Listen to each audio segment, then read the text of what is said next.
Hello, dear friends, and here we are in our 21-day journey with Paul and Stephen. It's all about this amazing book, Paul and Stephen, written by Emmanuel through Chico Xavier, the medium. And this is a journey that is much therapeutic to us. It was recommended by the Spirit Mentors that we share with you these insights, the teachings, so we can calibrate ourselves for these post-election times in the United States. It's very, very important for us. And this chapter is quite unique. We're entering a new chapter. We ended yesterday the longest chapter, which was about the first journey in the teachings, in the sharing of the teachings of Jesus. The first journey of Paul of Tarsus and Barnabas together. Hi, Leticia. So today is a very interesting chapter because Emmanuel made sure to share with us the description of some crucial moments in the spreading of the good news of Jesus. He titled it The Battles of the Gospel. Hi, Marilda. But let us not forget, good morning, Leticia, and Felipe too. Let's not forget that this is a much therapeutic journey, so we need to feel it. Thank you for the love. Talking about feelings, here we have the loving hearts. So let's feel it first. So what was happening? Let us recap the end of the previous one. They were traveling, and both Barnabas and Paul of Tarsus experienced the difficulty of the harshest work. Many times they were vexed by intricate problems of the undertaking. In exchange for the fraternal dedication, they had received mockery, whippings, and treacherous accusations. For us, what can we expect nowadays? Some people, they tell us that they are a little bit overwhelmed when they start doing the good works. But what can we expect in today's world? It's normal, it's natural. Hi, Adilson. It's natural. However, through their physical frailty and scars, they radiated invisible waves of intense spiritual joy. We love this. Intense. Yeah, Raquel. It's wonderful. Thanks to Mark Zuckerberg, we're here. Right? Thanks to Facebook Live and his team. So, invisible waves of intense joy in spite of the scars and the frailty of the physical body. This is a reminder for us, friends. Sometimes we're physically overwhelmed, but the joy is within, and we need to practice this intense, radiant joy. How about if we do our first quiz? Yay! First quiz. It's important. Let us go within and measure. Where are we regarding our joy? Joy levels. You know, the tank, the fuel tank, let's measure it. Where are we in joy? 0 to 10, 0 being empty, 10 being full. The tank is full of joy. If it is full, we radiate intensely. So that's our goal. What can we do to boost our joy? What can we do? Several things. First and foremost, express gratitude. For we're here today and we're experiencing this day, and if it's raining outside, we rejoice. If it's hot, we rejoice. If there are challenges, we rejoice because we're learning. Love learning. Love learning. I know sometimes we cry, but that's valid. Cry is a natural mechanism of life to bring us relief. But where are we in regards to the levels of joy? 0 to 10, like a fuel tank. Where are we? 0 to 10. We need to know and boost it up. So like Paul and Barnabas, we start radiating it intensely. No, don't be shy. No, don't be ashamed either. Joy is one of the trademarks of those who know Jesus. You and I, we have already met Jesus. We already know Jesus consciously. So we have all the reasons to sing in the rain and to enjoy life. Hi, Luciana. Hi, Angelita. Hi, Franceline. Thank you for the heart of love. The reason for this bliss came from the fact that amid the thorns of the rugged road, the two courageous companions always held high the divine and consoling cross, abundantly spreading the blessed seeds of the gospel of redemption. Remember when Jesus mentioned to Bartholomew, to Bartholomew, we have the description in the book Good News. Good news, yes. So, and I already told you, right? The mentor, soon after we finish this, which we're going to finish this Saturday morning, on Saturday evening, we'll begin 30 days with Jesus through the book Good News. 30 days. And guess what? It's going to end precisely on Christmas Day. Ha! What a beautiful journey. Paul is preparing us, Saul is preparing us for the ultimate journey with Jesus throughout this preparation for Christmas season. You know, I was surprised yesterday when I was counting the days to know exactly when it's going to end. And I said, you know, these mentors are fascinating because they already know beforehand. Love it. Hi, Laura. Big kiss to you. So here we have when Jesus said, joy, courage, and hope. Here they tell us, Emmanuel is telling us.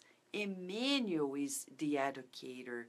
Some people think that Emmanuel was strict and rigid.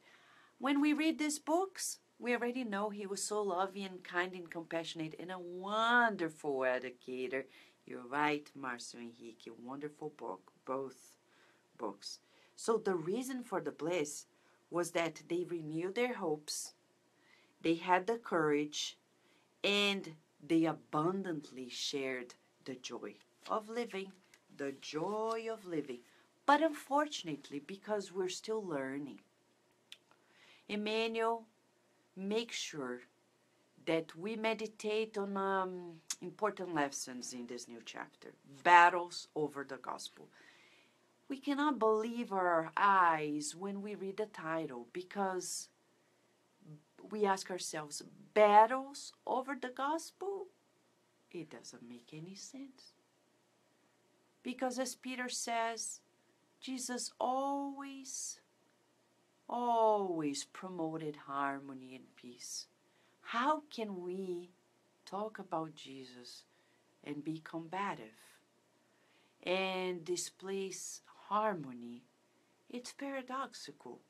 In this chapter, we're going to learn where the issues come from and how we can prevent them and remedy them if they show up inside of our hearts and in our communities, wherever we are. It's very therapeutic. If you read the news today, you're going to see battles over everything. Battle over recount of election, battles over the fact that people may have done this and that and the other. And then the question is, am I going to engage into those battles? Should I? When we read this chapter, we're going to learn the answer. Peter is, in this chapter, our model. He's our model. He's courageous, but serene. Hi, Renata.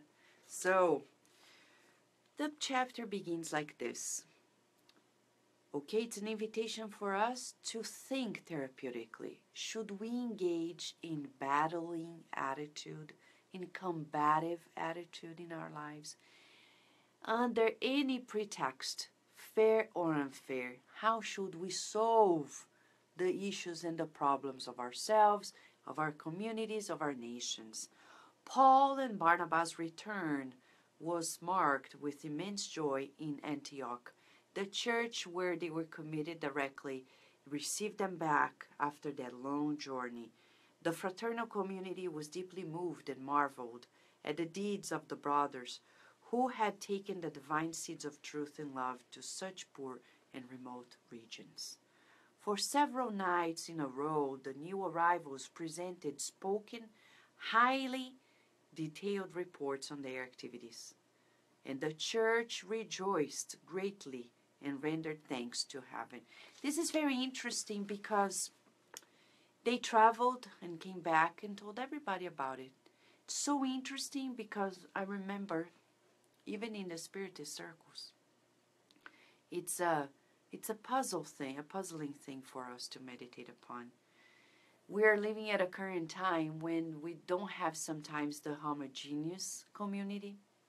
So I remember somebody who was a president of a spiritist center in Brazil telling me, oh, whenever I travel for a spiritist purpose, I cannot tell anybody in my center, because if I do, some people feel jealous and etc.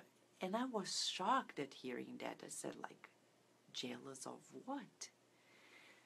Do people think that traveling to spread the news, whatever it is, like in Spiritism, for example, is easy?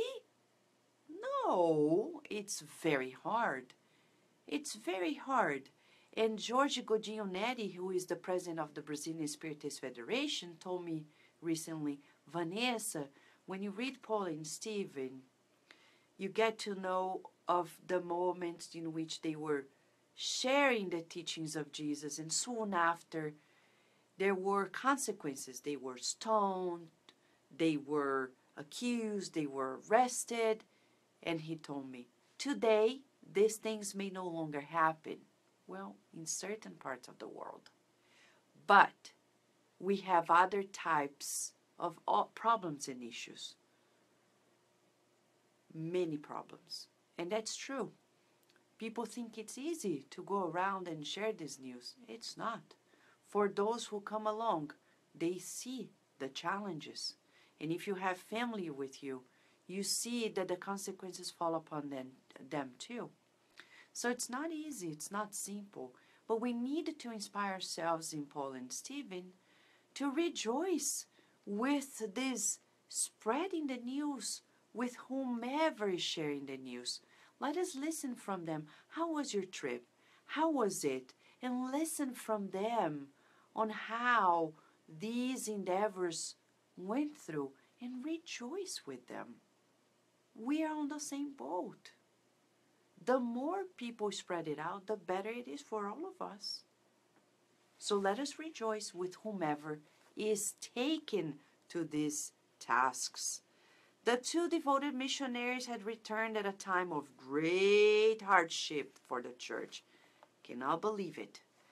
They were having very strong battles regarding circumcision. Even the most eminent leaders were divided by dogmatic affirmations. The difference had become so heated that the voices of the Holy Spirit no longer manifested.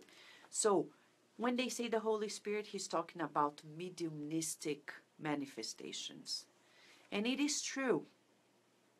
When in our communities, for example, spiritist centers, we lose the harmony, it affects the mediumistic manifestations. So at times we need to put a pause, reharmonize, and then get back to the mediumistic services.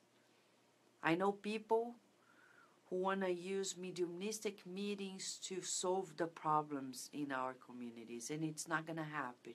It's going to be worse. I remember Divaldo Franco advising that to a spiritist center in the United States, saying that group was lacking harmony, and he said, stop the mediumistic meetings, reharmonize yourselves through prayers and visualizations, and then go back to it. It makes sense. Hi, Monica. Hi, Janete. So, friends, it's an opportunity for us to meditate. Beyond the spiritist communities or the religious communities, it's about how much the dogmas in our lives, outward conventions. Remember that chapter we were talking about how much we're stuck in outward conventions in the world instead of inward dispositions? How much are we allowing outward conventions to take our lives and push us away from one another? For example, in families. Oh, but this person likes to do this and likes to do that, and I don't. I think it's bad. I don't agree with it. And you see that person has had many marriages or many children with different people, or this person doesn't believe this political party, and outward conventions defining our relationships.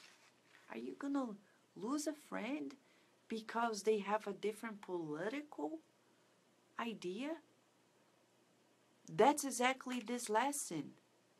When we're allowing dogmas, because, politics is almost like dogma.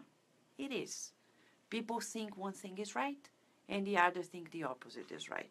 Dogmas. Dogmas. Because people created, they set the standard, and that's it. It's a dogma. Not founded by science, not founded by reasoning. Sincerely, that's what it is. So you're going to allow the differences in political thinking to separate you from your loved ones, from your friends, and even from the other members in this nation? We're going to see ourselves as enemies now because one voted for Hillary, another for Trump? Friends, no matter how much we think differently, we shall promote harmony. And this chapter is very important for us because it's giving us the attitude at this time.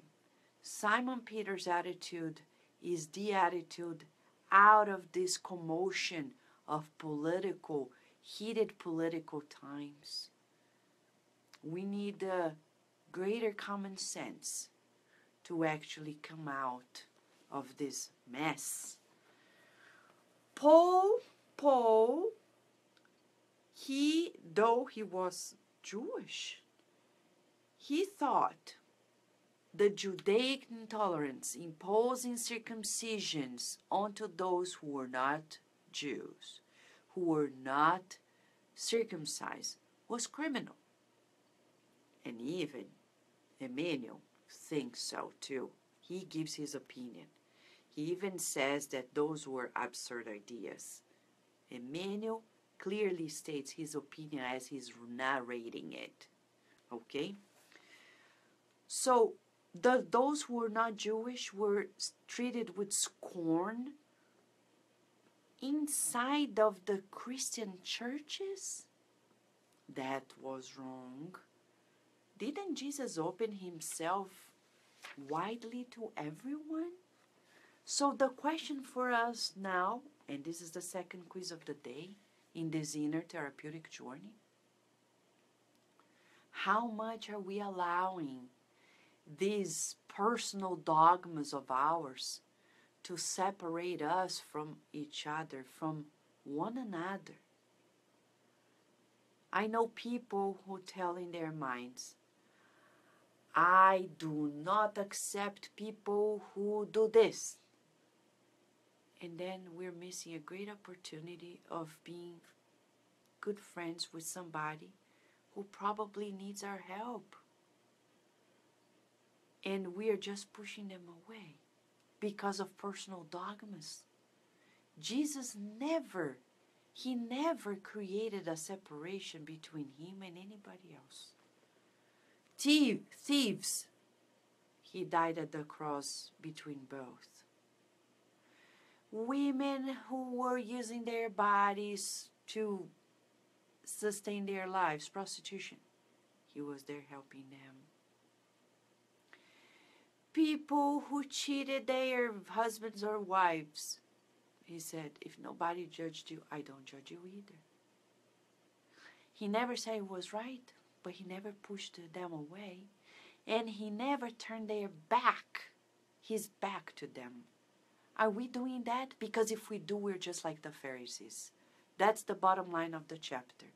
The Pharisees who converted themselves to Christianity, they kept a dogmatic view and they keep pushing people away. Oh, you were not born Jewish, so you're bad. If you're a lesser person, believe it or not, they thought like that. And they learned about the teachings of Jesus. What Jesus is this that they learned, that they were pushing people away? Are we doing that? Are we looking down on people because they have features in their lives that do not agree with our personal dogmas? How much of our personal dogmas are pushing us away from people? That's the second question and quiz of the day for us. Okay? So, Paul was very passionate. And Emmanuel describes, let's enter the heart of Paul because he's so adorable. His authenticity, it's so good to be authentic.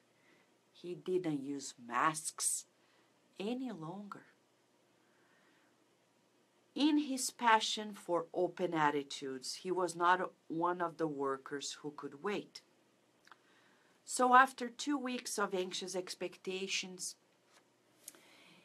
Paul asked the congregation to bring Peter in. So they bring Peter, who is more like serene, from Jerusalem to the church of Antioch to discuss it. He's open and everybody's joyful, but a few days later, believe it or not, 3 people came along with James. And James was the expression of the Judaic dogmatic view in Christianity. Okay? And it's very interesting because we have here a description of how Paul and James were so different. They were completely different. Let me open this part that I separated here for us today. They were so different that there is a description from Emmanuel. And he says, Paul says, truly frank. He was truly open and authentic. And that's something for us to be inspired about. He says, you know, we do have a right, that of living the truth, that of loathing hypocrisy, and what is even more sacred, that of saving Simon's name from the onslaughts of Pharisaism, whose subterfuges I'm very familiar with, since they comprise the dark depths from which I was able to emerge into the light of the gospel of redemption. He was very frank and stern, says Emmanuel, and he opened the discussion, but Peter was very calm, because since the arrival of James and his friends, Peter stopped embracing the Gentiles were in. We don't want to be like that, right? Hi, Marcel and Rosa. We don't want to be like that. You see the description of James. Are we like James or more like Paul? Or like Peter? In between them? James is the extreme of being dogmatic and closed. Yes, this book is wonderful, Rosa. Let's listen to the description, because Emmanuel, as an educator, he's giving us mirrors. James, Paul, Peter. Where are we? James, Paul, or Peter? Or a little bit of everyone? Or more one of them at times? He says, James was drastically changed. He became immediately withdrawn. He no longer, Peter stopped also talking to the people around. James was closed, circumspect. He didn't even smile. You know, that's how people are. They get to certain levels, even at work, and they were friendly and joyful, and then they stop being friendly and joyful. The other day, somebody told me, remember that person, Vanessa, was so friendly and joyful? She got promoted at work, and now she doesn't reply to emails any longer. She's very serious, etc. Why? Why are we taking these dogmatic personal positions to separate us from one another? Why? Marilda, I hope your transmission, the broadcast, is getting better. So Paul was more open. He was truthful. He was authentic. And that's an inspiration for us. So at that very moment,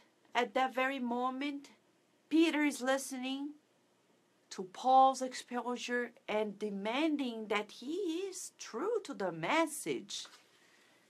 And Peter very kindly stood up and humbly, in tears, he says, "Brothers, I have heard much in this world. It's no secret to anyone that I ever denied the Master at the most painful moment of the gospel. If I have erred among the beloved brothers of Antioch, I ask forgiveness. This is humility." How easy is it for us to ask for humility? "I submit myself to your judgment and ask that all submit themselves to the judgment of the Most High. My brothers, realizing the extent of my spiritual needs and commending myself to your prayers, let us proceed the commentaries on today's gospel." So he asks Paul of Tarsus to kindly lead them into the reflections of Jesus' passages. And he ends the controversy right there. That's an attitude for us. If you see people discussing about the politics and being combative, Peter's attitude for us is the attitude. Let's put water in the flames of discussion. Don't use Facebook to attack. Let's not use the social media to increase the fires of discord. We are not going to help out by doing so. Hi, Clea. Hi, Felipe. We cannot use social media to increase the fire of discord. By sharing bad news, we're not helping people. We're helping when we're sharing hope. How we can increase the levels of hope, of joy and courage in the world. So let us ask ourselves, I'm sharing some news. Is this going to increase hope and courage and joy in people's lives? If it is, boom, do it. Is it helping bring courage, joy, and hope in people's lives? We do it. Remember the courage. Be courageous and share good news, because good news is what we need. Good news bring joy, bring hope. Let's have courage and share them everywhere. You're right, Raquel and everyone. We're rejoicing. But you know the problem here? Not solved. Are they going to circumcise the Gentiles or not? This is a question for us. Are we going to keep our dogmas, our personal dogmas that separate us or not? So they decide to go to Jerusalem and have an assembly. Paul goes with Barnabas to Jerusalem. Peter's going to be there. James is going to be there. They are received there. He brings Titus with him, a young man who was a Gentile and just learned, and was a very promising person in spreading the good news. And remember, they're not only talking. In this journey, they are working their daily bread, and they are healing people, working their mediumistic abilities, praying and sharing the teachings. That's how we should be in our daily lives. We are in the world, we work, we pay for our bills, we're not a burden on anybody. Living of a church is not what Jesus taught us. I'm sorry. This paradigm, this dogma of the church, sooner or later is going to fall apart. Nobody has the right to be sustained by a community when they can work. In Spiritism, we shall never, ever do that. Ever, ever. Live off the community's donations. Oh, but Vanessa, I wrote a book with my own efforts. What is that book about? The teachings of Spiritism? I'm sorry, but those teachings are not yours. You cannot live off those teachings because they are not yours. Oh, but I put together. Yeah, you reasoned it yourself, you think. Because where can we really draw the line? Where we are on our own and where there are the spirits. There is no line to prove that you were on your own. Oh, but I'm not a medium. Well, who is not a medium? How can we live off of the donations or the selling of Spiritist books? Never, ever, ever. Courage, joy, and hope. I'm just sharing this so we keep our courage to keep working like Saul, Paul did. Barnabas, they traveled. The church didn't sustain them. They sustained the church. They traveled with their own resources. Of course, when I bring a speaker to our Spiritist Center, I'm inviting them. I cannot ask them to pay for their expenses because they have a family, they have a life. So we, our center, pays for their expenses, of course. But we're not giving anybody any money to live their lives and buy cars and homes, etc. That is not right. That is not right. So Paul was there. They were received with kindness, but he saw that the church of Jerusalem was upside down. And he observed that James was so encapsulated in his dogmas, the Judaic dogmas, like a teacher of Israel, he says. His eyes exude a presumptuousness of superiority, bordering on indifference. Why do we think Emmanuel is describing James for us? Because if we look ourselves in the mirror one day and we see these features, there is a red flag saying, watch out, you're going back to the Pharisaic features, hypocrisy. It's externalizes. He's describing it. He did not smile. Oh, but I'm a serious spiritist. Well, a serious spiritist inside, but outside we smile. We're serious in our principles, but in our facial expression, we're joyful.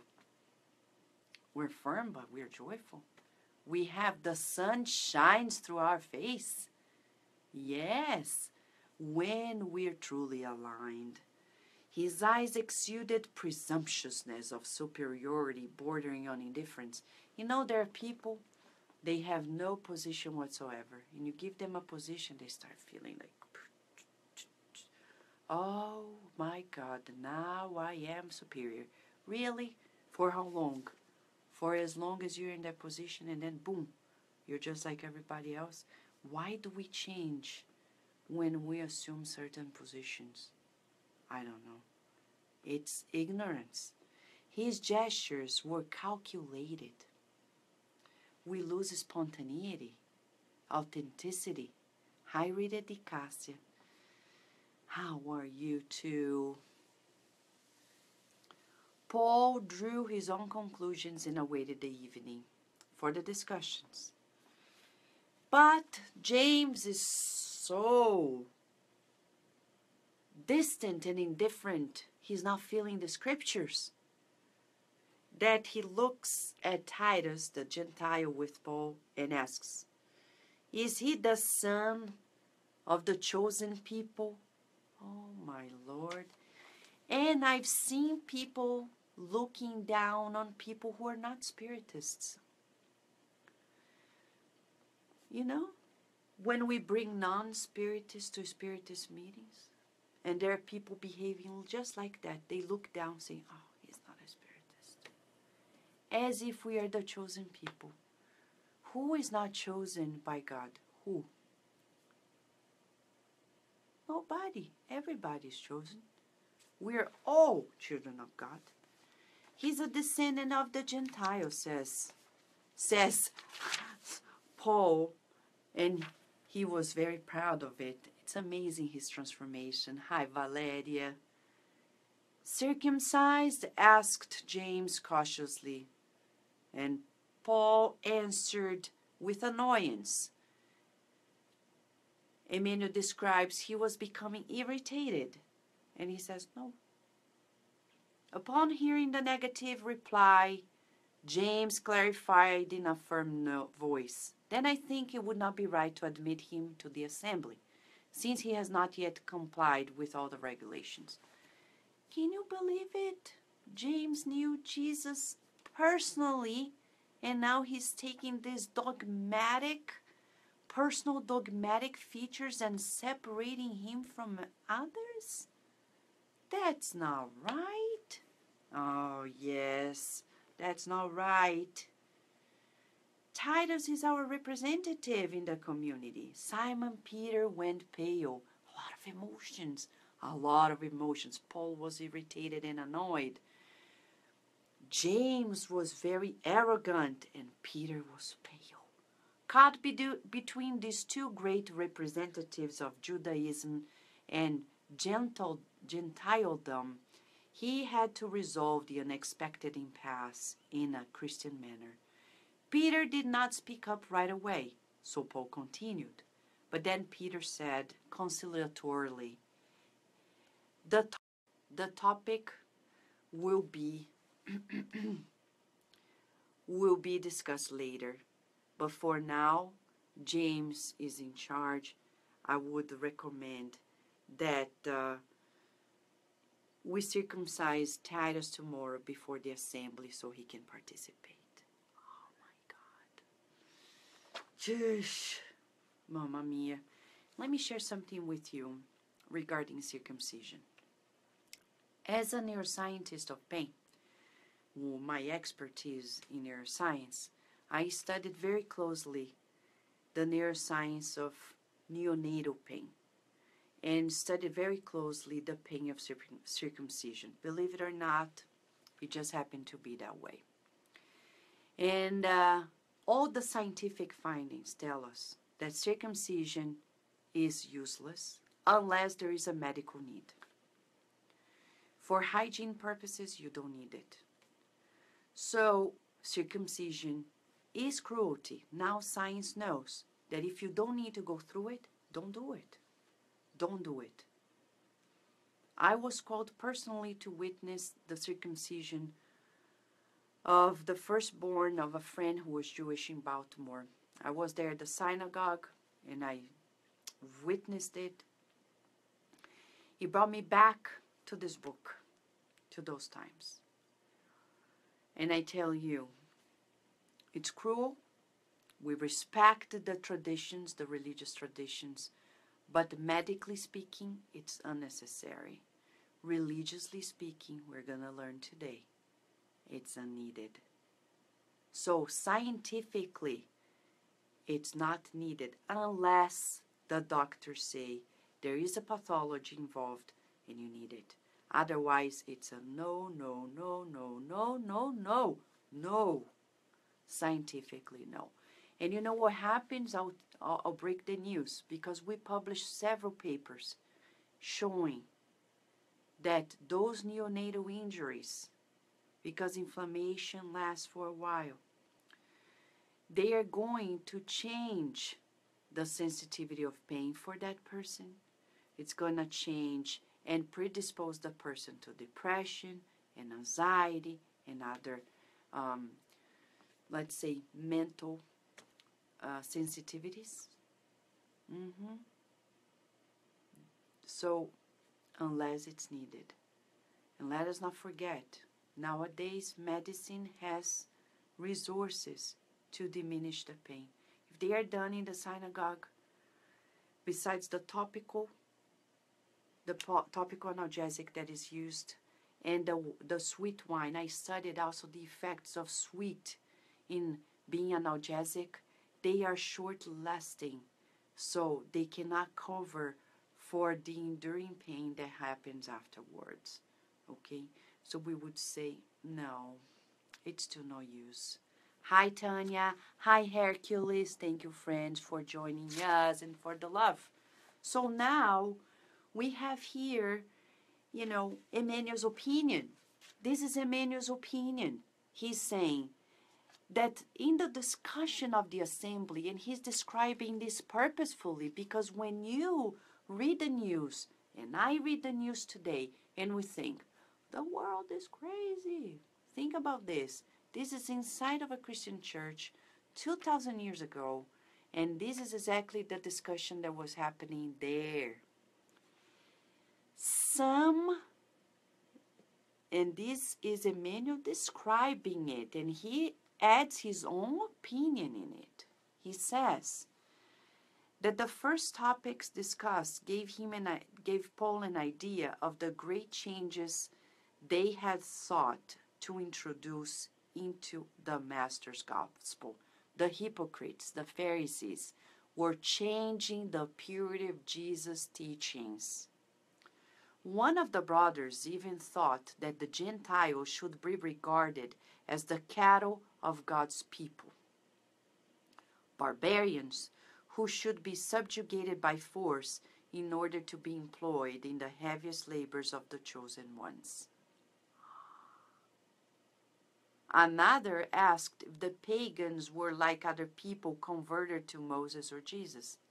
An elderly man of hard features went so far as to assert the absurdity, and this is Emmanuel's opinion, that a man could become complete only after being circumcised. Thank you, Emmanuel. Thank you, Emmanuel, for bringing to us that realization. It's absurd. People are not lesser if they don't do circumcision. God has made us whole. We don't need to go there and cut any piece. Alongside matters addressing the Gentiles, other pointless themes came to light.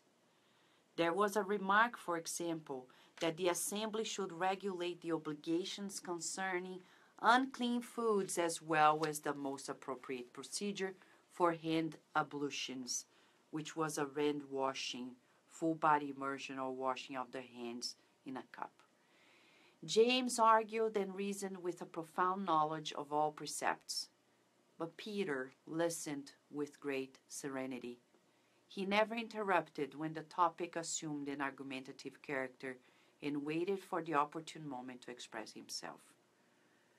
He took on a more forceful attitude only when one of the council members asked for the gospel of Jesus to be incorporated into the books of the prophets, thereby rendering it subordinate to the law of Moses for all intents and purposes.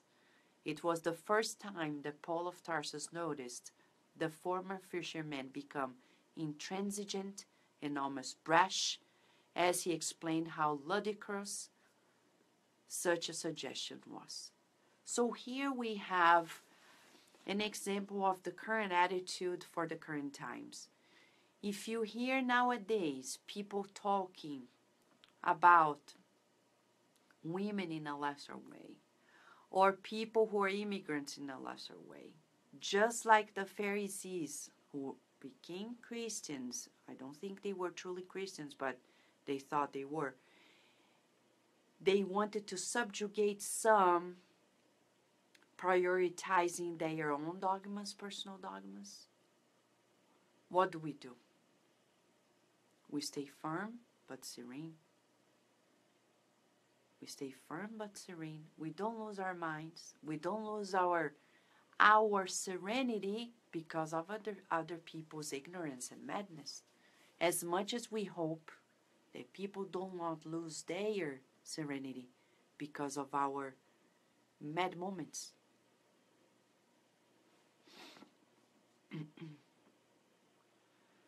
So, what's going to happen next? Peter kept his serenity, and he said serenely, "This situation is very delicate indeed, especially after the sacrifice of some of our most beloved and helpful friends. The religious problems in Jerusalem have been increasing every day." And allowing his eyes to wander around the room as if he were waiting to express his thoughts faithfully, he continued. And he's going to share something very beautiful to us now. A lesson, probably the climax of all we're going to study today. Friends, in Peter's serenity, we're going to find a lesson. He has an encounter with Jesus, and a lesson for all of us, no matter if we're spiritists or not spiritists. Whomever is in this world, let us listen to the call. Peter said that when he saw the situation worsening in his own community, he thought about transferring to another community. He's human. Surprising, huh? He's human. He's human. Isn't that how we feel? Things start being troubling and we feel, let me go some other place. Let me move to another place. Let me get out of here. Well, I thought about transferring. Then I thought of accepting the struggle and reacting. But one night, as beautiful as this one, he says, as I was praying in this very room, when I perceived the presence of someone approaching very slowly. That's very important. Prayer. Yesterday we were studying the Missionaries of the Light, chapter 6, with our members of the Spiritist Southern Virginia. And it was titled Prayer, talking about the power of prayer. Prayer is so powerful. If people just used it more often. Peter was troubled. He prayed. And someone approached very slowly. Who is this person? I was on my knees when, to my great surprise, the door opened. It was the Master. You see, Jesus does not say, ta-da, I'm here, surprise. He doesn't invade our privacy. He comes slowly and he gently opens the door of our hearts because we knocked at the door. Remember Jesus said that? If you knock, the door will open. We pray, we're knocking. Ding, ding, ding. And Jesus comes slowly. He opens the door. So if you rush into the prayer, we're going to not see Jesus coming in. Because he comes slowly. He does not invade. We need to be there waiting. Knock and wait. Some people say, but Vanessa, I'm praying a lot. And nothing happens. Well, probably you're just doing speedy prayer. Oh, Jesus, please help me, help me, help me, help me, help me. Okay, go to the next task of the day. It doesn't happen that way. Prayer is that inner moment, right? Inner. As Leon Denis says, it's a moment when we are in the room of our inner selves. Breathe in and out. If you think you're too, emotional to pray, breathe deeply 3 times. In and out. Breathe in and out. Breathe in and out. Now we turn on the relaxation response, and then we can start thinking with God. God, I'm here, you know what I'm feeling. I need your help. Pause. Wait. You're knocking at the door. Wait. We're never alone. We're loved by God and by His messengers. Wait. Continue praying. Talk. What is prayer? Let's go to the Gospel according to Spiritism. Chapter title, Prayer. Ask and you will be given. What is a prayer? Communication by thought. Simple. Like we're communicating here. It feels good, right? You feel good? I feel good too. Peter is teaching us that the Master was there. His face was the same as in those beautiful days in Tiberias. He looked at me gravely and tenderly. Now we're puzzled. Gravely and tenderly. As you see, another emotional management lesson. Jesus looked at Peter gravely but tenderly. Can you picture it? Can you tell me? Can you picture it? Is it easy? It's not easy. He looked at Peter gravely and tenderly at the same time. How is it? How is it? You see, it's a perfect combination of the feminine and the masculine, as we talked once, that we're yet to understand. But let us put it in, and we're going to absorb it with time. The masculine, gravely, the feminine, tenderly, at the same time. Let us meditate on this.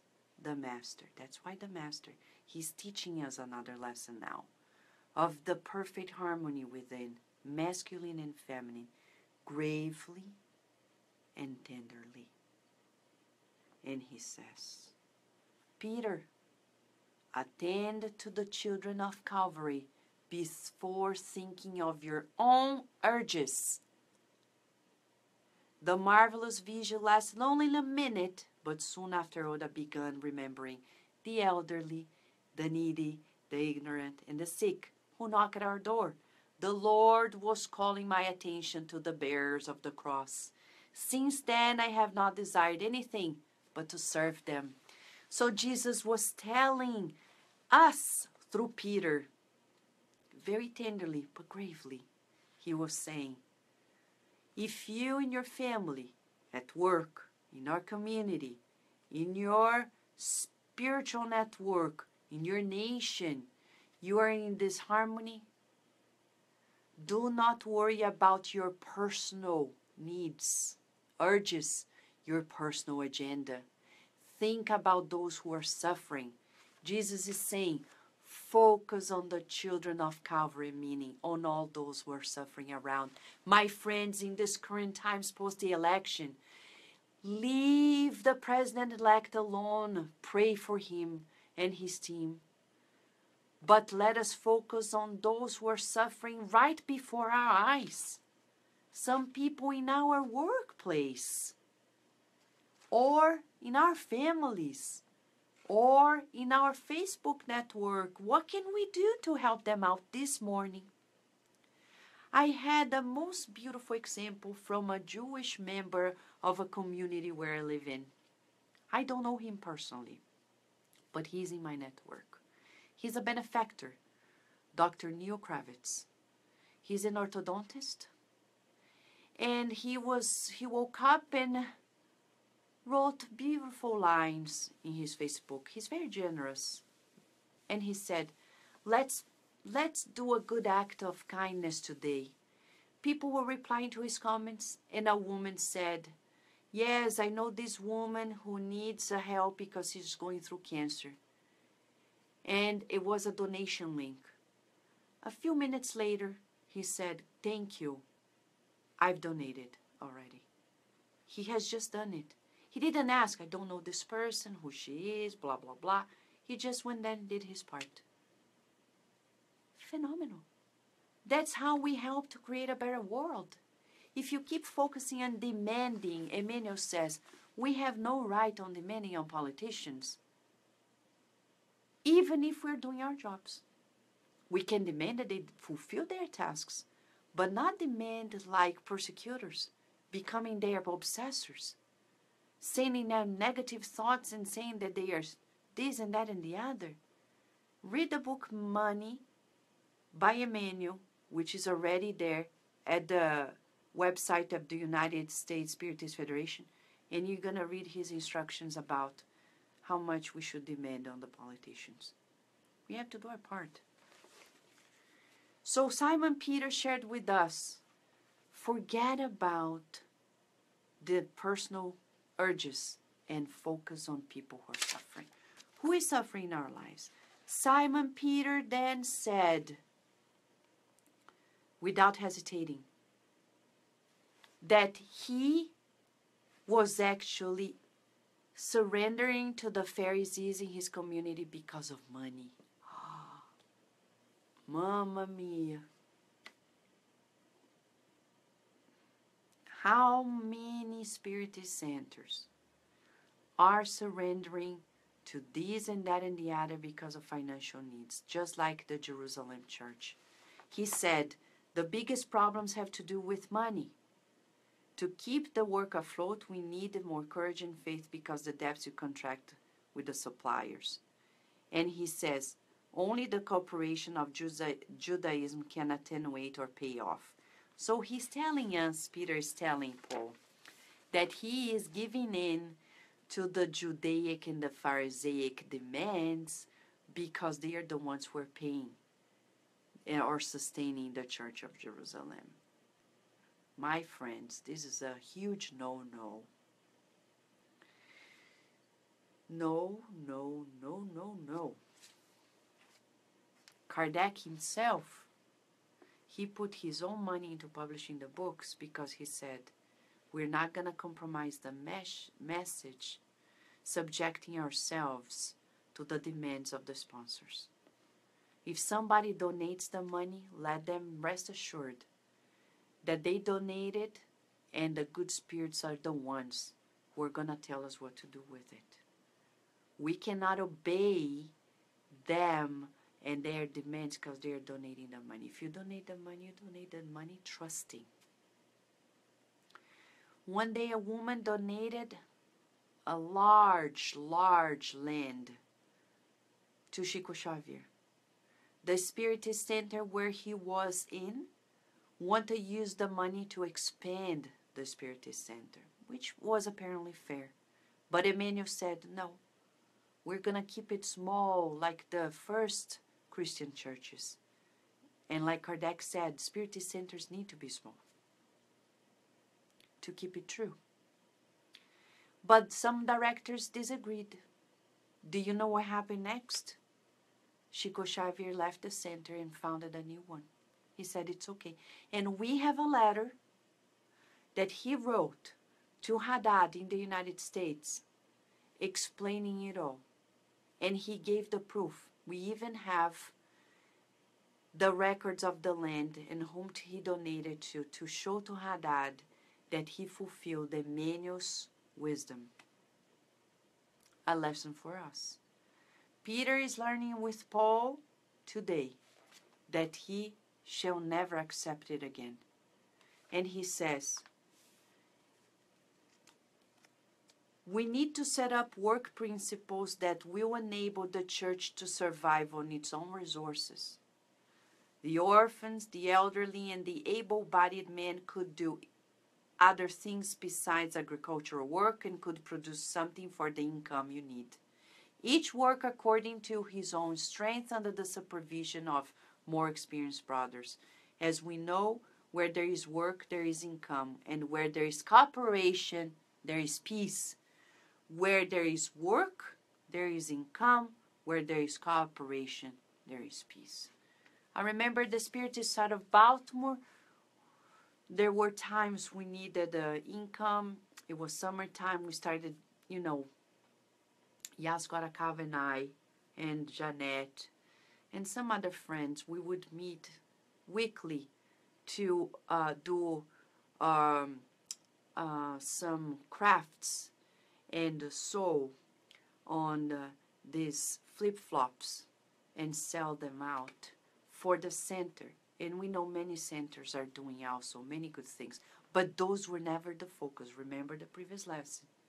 We cannot stop the focus of helping people out by focusing on the financial income of the center. Right? Yep, that's true. And Peter was rejoicing because he said, your plan is extraordinary. Extraordinary. The master will bless our good intentions, said Paul. Barnabas and I undertook a long journey, and the whole time we lived on income from our own work. I as a temporary weaver, and he as a brick maker where we went. After that first experience, we could return now to the same areas and visit others and request resources for the Jerusalem church. We would prove our personal disinterest by living solely off of what we make, and would collect donations from all over. If we have been working for Christ, it's only right to solicit donations for the love for Christ. The collection would ensure the freedom of the gospel in Jerusalem because it would represent the element needed for fortifying the sector of remunerated labor. Thank you, Paul of Tarsus, for what you've done. Because now we're here in Spiritism, free with the gospel, without dogmas. Can you imagine if at that time Peter and others allowed the Pharisees' demands to take over the gospel? We wouldn't have what we have today. They had a work plan, and says Emmanuel, that night Christ's devoted disciples dreamed of the independence of the gospel in Jerusalem and the emancipation of the church, free of the absurd impositions of the synagogue. Well, unfortunately, Titus was circumcised, and so Paul had to compromise temporarily to gain later. But the beauty of it all is that forever, as we end this chapter, forever, these dogmas are over and away from the purity of the teachings of Jesus. It's hard to imagine, right, Tanya, that we were this close to being encapsulated in these outward conventions, and we need to free the teachings of Jesus to date from our outward conventions too. Even in the Spiritist movement, there are no conditions. We need to keep simplicity at all times, at all times. Peter began very composed, and he said, brothers, you well know that long ago God chose us so that the Gentiles might hear the truth of the gospel and believe in his kingdom.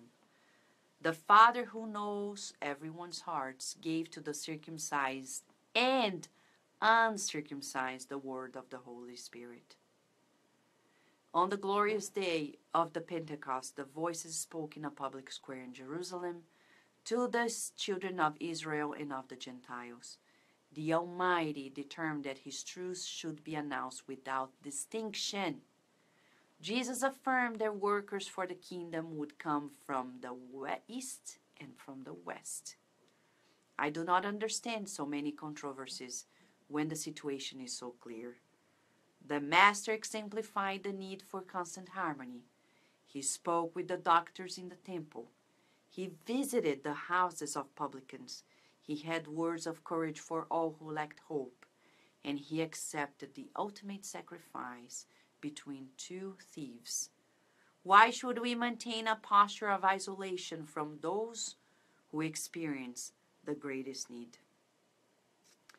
Did not Christ tell us to preach the good news to all nations? Pause now for all Spiritists. Are we going to keep it only to a few, or are we going to share it without restrictions? I've heard one day somebody telling me, oh, Vanessa, Spiritism cannot be easily understood by Americans. And I was puzzled by the comment. Do you think we're going to repeat the same mistakes as the Pharisees? Think that we are the chosen people? If you're Brazilian and you think we're the chosen people repeating the mistakes of the Pharisees, I'm so sorry.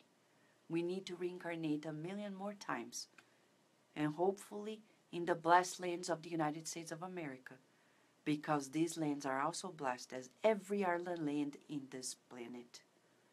No exception. The gospel of Jesus is coming from east to west. We just need eyes to see. If we don't, we're just playing the same dogmatic views of the Pharisees of the time. But Peter says, we believe that God purifies our hearts by faith and not by worldly ordinances. If today we render thanks for the glorious triumph of the gospel, which established our freedom, how can we impose on new disciples a yoke that deep down we ourselves cannot bear? Thus, I believe that circumcision should not be an obligation for those who convert to the love of Jesus Christ, and I believe that we'll be saved only by the Master's divine grace generously extended to us and to them as well. The apostles' words fell on the heated arguments like a jet of cold water. Paul was radiant. James couldn't hide his disappointment. Nobody, however, dared deny Peter's prudence and common sense.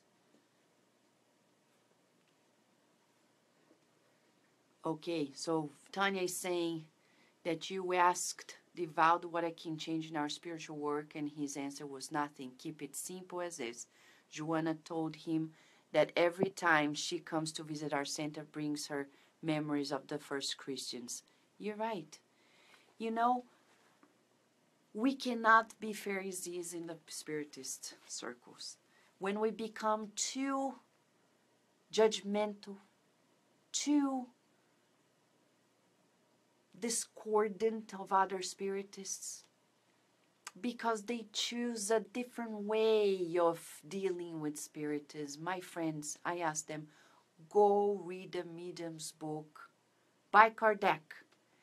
In the bylaws of the Spiritist side of Paris, we have there the complete statement by Kardec that each center can decide on how they are going to organize their activities. The method, the pathway may be different, but the core is the same. We cannot be like the Pharisees and create separation. We can't. So there on that night, the document was an emancipation proclamation for the Gentiles. Peter smiled and he said, I'm very pleased with your plan, Paul, to travel and spread the good news while seeking to collect donations to solve our most pressing needs, helping one another. So, dear friends, in this teamwork effort we're reading here, they are healing the sick, sharing the good news, spreading joy and hope, while leading their pathway very courageously. The last lesson for us today in this chapter is about friendship. Very fitting, because when we have different opinions, we need to ask ourselves about what to do when we disagree, but we need to compromise. Thank you, Adilson, for being here with us. So, Emmanuel, as an educator, wraps up this very difficult chapter. When we learn about what to do when we face different opinions, and we need to compromise somewhat. But we need to do what is right. He teaches us through a passage what to do while keeping our friendship Thank you for the love. It's a lesson on friendship. I think you're going to love it too. Because he says that they were traveling again. Barnabas, Paul, they brought with them Titus, Silas, and Titus actually going to stay in Antioch. Silas going to come, a new teenager coming to the place. By the way, in these books, we have hopes for adolescents. Don't listen to the world saying that adolescence is cursed, because it's not. Again and again, we read in all the Spiritist books how blessed adolescence is. Let us create a new movement trusting adolescence as the venue for new works. Let us trust our teenagers. Let us trust that they are instruments of God and they have their youthfulness to be channels of goodness around the world. And we have John Mark, who is quite young. But you know, he dropped the ball before. Barnabas says, Paul, I think you're not going to be in disagreement with me if I bring my nephew, John Mark, with me.